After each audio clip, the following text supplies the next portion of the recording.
সব সময় হয় কি, ধরেন যারা একদম লোয়ার ক্লাসে আছে নেতাকর্মী, তারা ভাবে একরকম, টপ ক্লাসে যারা আছে তারা ভাবে আরেক রকম। মূল পলিটিক্সটা কন্ট্রোল হয় টপ ক্লাস থেকে। লোয়ার ক্লাসের তারা বিএনপির সময় তারা জেল খাটবে, তারা জীবন দিবে, ফেসবুকে স্ট্যাটাস দিবে, ডিজিটাল নিরাপত্তা নিয়ে মামলা খাবে, এলাকায় এদের বাড়িঘরে হামলা হবে, ভাঙচুর হবে।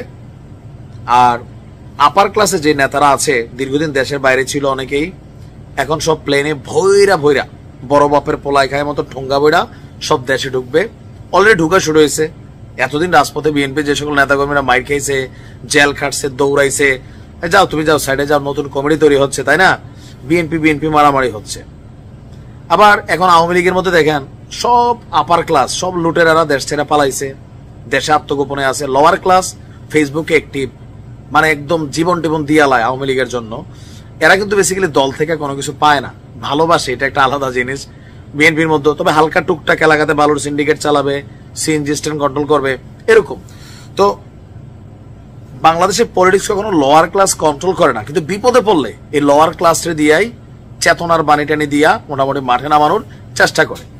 আচ্ছা, এখন আওয়ামী লীগ নির্বাচন করবে নাকি করবে না, আপনি দেখবেন বিএনপির মির্জা ফখরুল ইসলাম তিনি কি বক্তব্য দিচ্ছেন, জনাব তারেক রহমান তিনি কি দিচ্ছেন, জামাতের আমিরকে দেখবেন কি দিচ্ছেন। তারা আপনার মতন চিন্তা করে দেয় না, তারা পলিটিক্স বোঝে, পলিটিশিয়ান, পলিটিক্যালি তারা কথা বলে। কিন্তু আপনি ভাই দম চলে যাব। জাতীয় নাগরিক পার্টির হিসাব আলাদা, কারণ এরা তো ভাই আওয়ামী লীগের চোখে গাদ্দার, কারণ দীর্ঘদিন যাবৎ ছাত্রলীগের মানে কোক, সিঙ্গারা, সমোসা খাওয়ায় তো এগুলা, তাই না, অনেকেই। তো স্বাভাবিক এদের ঘুম আসবে না, এমনিও ঘুম আসে না। বিএনপির এরা বেশি ভয় পায় কেন জানেন? এদের সেন্সে একটা জিনিস ঢুকে রয়েছে যে বিএনপি ক্ষমতায় গেলে আওয়ামী লীগ অনেক দিকেই এখানে মানে পুনরুত্থান ঘটবে, বা সামহাও এরা যেই লেভেলে ক্ষমতায় গেলে শেখ হাসিনা সহ সবাই ফাঁসির ঝুলাই দিবে, বিএনপিটা ঝুলাবে না, এরাও জানে। এই কারণে এদের সেন্সটা আলাদা। আমাদের আলোচনাটা অন্য জায়গায়। কেন এই কথাগুলো বললাম?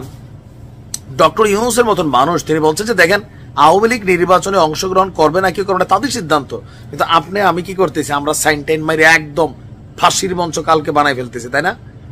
সরকারের প্রধানদের দেখেন, আসিফ নজরুল স্যাররে দেখেন, চুপচাপ নীরবে নিভৃতে বসে রয়েছে, মাশাআল্লাহ শরীর স্বাস্থ্য ভালো হয়েছে।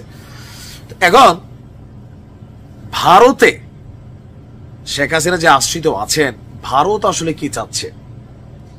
টেকনিক্যালি ভারত চাচ্ছে আওয়ামী লীগ নির্বাচনে অংশগ্রহণ করুক, পাশ করবে না জানে। এই মুহূর্তে পাশের জন্য আওয়ামী লীগ নির্বাচনও করবে না, কিন্তু রাজনীতির মাঠে নৌকা মার্কাটা রাখা, আওয়ামী লীগের দুই একটা মিটিং মিছিল সমাবেশ করা, তারপরে আস্তে আস্তে আপনার নিজেদের অবস্থান তৈরি করা আওয়ামী লীগ চায়। আওয়ামী লীগ জানে, আমি তো বললাম আগামী 8 বছর, 4 বছর 6 বছর আমার একটা ক্যালকুলেশন বলে এই দেশে আওয়ামী লীগ দাঁড়াইতে পারবে না, এরপরে আস্তে ধীরে হয়তো বা সুযোগ হবে। তো ভারতের যিনি পররাষ্ট্রমন্ত্রী পররাষ্ট্র মন্ত্রণালয়ের যিনি ব্রিফ করেন রণধীর জয়সওয়াল, তিনি বলছেন যে এই মুহূর্তে বাংলাদেশের আইন শৃঙ্খলা পরিস্থিতি নিয়ে আমরা উদ্বিগ্ন।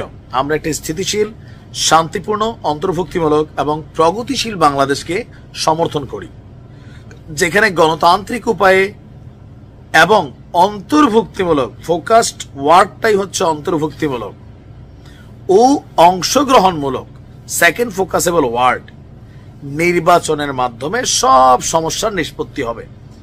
অন্তর্ভুক্তিমূলক এবং অংশগ্রহণমূলক এই বিষয়টার মধ্যে গণতন্ত্রের যে ব্যাখ্যা বা সংজ্ঞা, একটা রাষ্ট্রের প্রত্যেকটা নিবন্ধিত রাজনৈতিক দল যখন নির্বাচনে আসে এটা হয় অন্তর্ভুক্তিমূলক।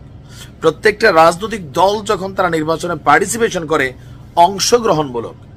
তো সেখানে আওয়ামী লীগ বাদ দিলে এটা অন্তর্ভুক্তিমূলক বা অংশগ্রহণমূলক যে স্ট্যাটাসটা সেটা কিন্তু এটা টাচ করবে না।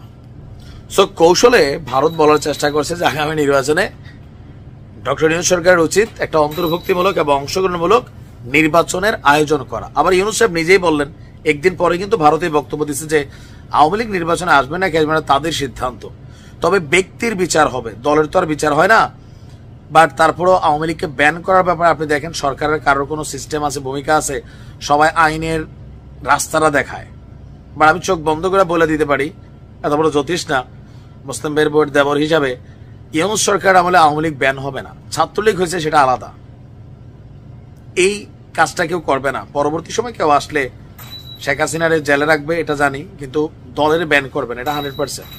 সো ভারত মনে করছে যে আওয়ামী লীগ নির্বাচনে থাকুক, রাজনীতির মাঠে থাকুক, আর যেহেতু ইউনূস সরকার এই কথাটা বলছে, সো সেই ক্ষেত্রে আওয়ামী লীগকে নির্বাচনে আনার জন্য ভারত সর্বোচ্চ চেষ্টা করবে। ইভেন ট্রাম্প এই মাসে সম্ভবত আপনার ভারতে ট্রাম্পের সফর আছে। কেউ কেউ বলছেন শেখ হাসিনার সাথেও ভারতে একটা বৈঠক করাই দিবে মোদি। আই ডোন্ট নো এটা হবে নাকি হবে না, যাই হোক।